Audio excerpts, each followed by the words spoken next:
Assalamu alaikum wa rahmatullahi wa barakatuh. Jira jirtu baga jiraatan ordoftoonni amantii show marti keessanuu baga har'a geessanii arraan tana jechuudha mee akkamitti jechuudha suuraa alaabaa Palestiin qabuu fi yookaan suuraa keenya makiinaa keessa yookaan malee duuba biyya barbaanne keessa yookaan malee duuba akka barbaannetti akka barbaanne suuraa barbaanne akka barbaanne akkatti godhatan jechuudha. Isin agarsiisa karaa laaftuudhaan jechuudha. Kanaafuu jechuudha wanni isin barbaachisu waa takka lama qofa jechuudha. Afaan yoo malee duuba afaan Ingiliffaan beekni afaan Oromoo sirriitti jechuudha ka addunyaa ka jechuudha fakkeenyaaf akka waliigalaatti jechuudha. Ka naannoo osoo hin ta'in ka ganda osoo hin ta'in akka waliigalaatti jechuudha. Afaan Oromoo akka waliigalaa akka translateetiin beeku san beekuu qabdan jechuudha.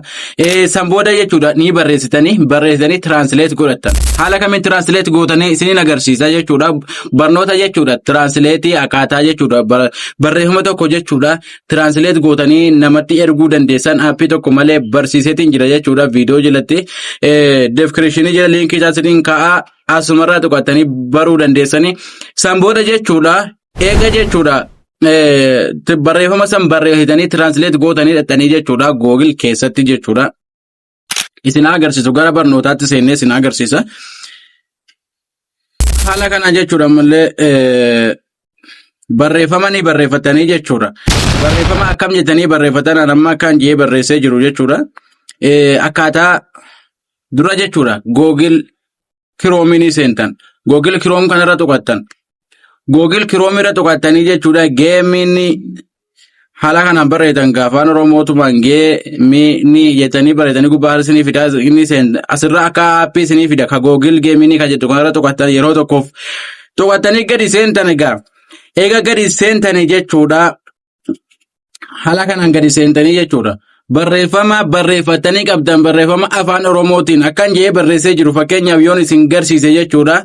Suuraa kana jechuudha malee duba suuraa kana akka nama alaabaa Palestiin harka mirgaatiin ol qabee jiruutti naaf hojjedhu jeetiin barreessee translate godhe. Suuraa kana akka nama alaabaa Palestiin harka mirgaatiin ol qabee jiruutti naaf hojjedhu jeetiin translate godhe jechuudha. Translate godhe afaan Ingiliffaatti deebisee jechuudha. Afaan Ingiliffaatti deebiseetiin itti ergaa jechuudha. Amma suuraa tokko itti galchee isin agarsiisu jechuudha. Haala kanaan suuraa tokko filattanii fidanii itti galchitan jechuudha. Suuraa takka fidanii itti agarsiisan. Akka nama alaabaa Palestiin harka mirgaatiin ol qabee jiruutti naaf hojjedhu waan hin jedheefi.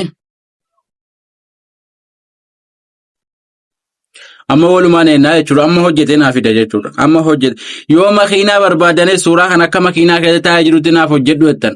Yoo malee duuba biyya barbaadan yoo huccuu barbaadan gosa huccuu akkanaatti naa uffisi yoo jettanilleen kunoo amma naaf fidee jira jechuudha. Kunoo laalla alaabaa Palestiin kunoo harka mirgaatiin qabee jira jechuudha. Amma kan jijjiiru. Suuruma kana immoo jechuudha fakkeenyaaf akka inni jechuudha alaabaa kana osoo hin taane gubbaa tanarra tuqattan kunoo bakka jijjiiruudhaaf kunoo jala kana ni jirti. Jala kana ni jira jechuudha jala kanatti jechuudha filaashii bakka tanarra tuqattanii jechuudha. Bakka tanarra tuqattanii jechuudha asitti maal gootanii barreeffama reefuu kana irratti jechuudha maal dabaltanii.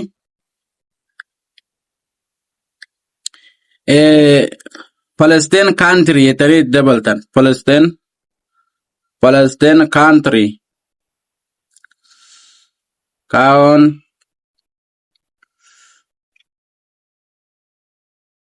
Country jettanii itti dabaltan. Yeroo itti dabaltan gaamma nuuf fidaa jechuudha waan nuuf fidu walumaan laallaa jechuudha. Walumaan laalla.